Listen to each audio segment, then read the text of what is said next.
बहुत समय पहले की बात है।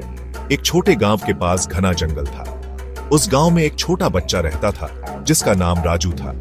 राजू को जंगल बहुत पसंद था। वह अक्सर वहां खेलने जाता, नए पक्षियों को देखता और तितलियों के पीछे भागता। लेकिन एक दिन उसके साथ कुछ ऐसा हुआ जिससे उसकी जिंदगी हमेशा के लिए बदल गई। एक दिन राजू अपने दोस्तों के साथ छुपन छुपाई खेल रहा था। खेलते खेलते वह जंगल के अंदर बहुत दूर चला गया। अब तो मुझे कोई नहीं ढूंढ पाएगा। लेकिन जब उसने चारों तरफ देखा तो उसे एहसास हुआ कि वह रास्ता भूल चुका था। अरे, ये मैं कहाँ आ गया? मेरा घर किधर है? चारों ओर सिर्फ ऊंचे ऊंचे पेड़ थे। झाड़ियों से अजीब अजीब आवाजें आ रही थीं। तभी झाड़ियों में कुछ हिलने की आवाज आई। गड़ गड़ गड़। राजू डर गया और धीरे धीरे पीछे हटा। अचानक झाड़ियों से एक बड़ा शेर निकला। उसकी बड़ी बड़ी चमकती आंखें सीधी राजू की ओर देख रही थीं। शेर, अब तो मैं गया।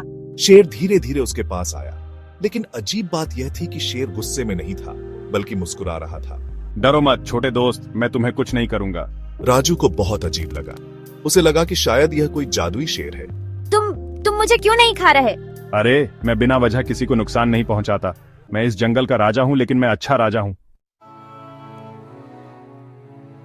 राजू को अब थोड़ी हिम्मत आई। उसने धीरे धीरे शेर से बात करना शुरू किया और अपनी घर का रास्ता खोने की पूरी कहानी बताई। तो फिर चलो, मैं तुम्हें घर पहुंचाने में मदद करता हूं। राजू खुश हो गया और शेर के साथ चल पड़ा। रास्ते में उन्हें कई बड़ी चुनौतियां मिली। थोड़ी दूर चलने के बाद वे एक गहरी नदी के पास पहुंचे। अब हम इसे कैसे पार करेंगे? मेरी पीठ पर बैठ जाओ, मैं तुम्हें सुरक्षित पार करा दूंगा। राजू झिझकते हुए शेर की पीठ पर बैठ गया। शेर तैरते हुए धीरे धीरे नदी पार करने लगा। पानी बहुत तेज बह रहा था, लेकिन शेर की ताकत से वे सुरक्षित पार हो गए। जब वे आगे बढ़े तो अचानक कुछ इंसानों की आवाज आई। यह कौन लोग हैं? शेर ने छुपकर देखा और फुसफुसाया। ये शिकारी हैं। अगर उन्होंने मुझे देख लिया तो मुझे पकड़ने की कोशिश करेंगे। राजू घबरा गया, लेकिन उसने जल्दी से एक योजना बनाई। तुम झाड़ियों में छिप जाओ, मैं उन्हें भटका दूंगा। राजू ने जोर जोर से एक तरफ पत्थर फेंके, जिससे शिकारी गलत दिशा में भाग गए। वाह, तुम तो बहुत बुद्धिमान हो। दोनों ने राहत की सांस ली और आगे बढ़े। चलते चलते वे आखिरकार गांव के पास पहुंचे। मेरा घर, मैं बच गया। लेकिन राजू को शेर से बिछड़ने का दुख भी हो रहा था। अब हम कभी मिल नहीं पाएंगे। अरे, दोस्ती कभी खत्म नहीं होती। जब भी तुम्हें मेरी जरूरत होगी, मैं जंगल में तुम्हारा इंतजार करूंगा।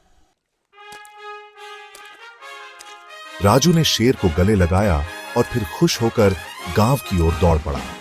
जब राजू अपने घर पहुंचा तो उसकी मां बहुत चिंतित थी। बेटा, तुम कहाँ थे? मैं बहुत डर गई थी। राजू ने अपनी मां को पूरी कहानी सुनाई कि कैसे एक अच्छे शेर ने उसकी मदद की। वाह, तुम्हें तो एक सच्चा दोस्त मिल गया। उस दिन से राजू और शेर की दोस्ती और भी मजबूत हो गई। जब भी राजू जंगल जाता, वह अपने शेर भैया से जरूर मिलता।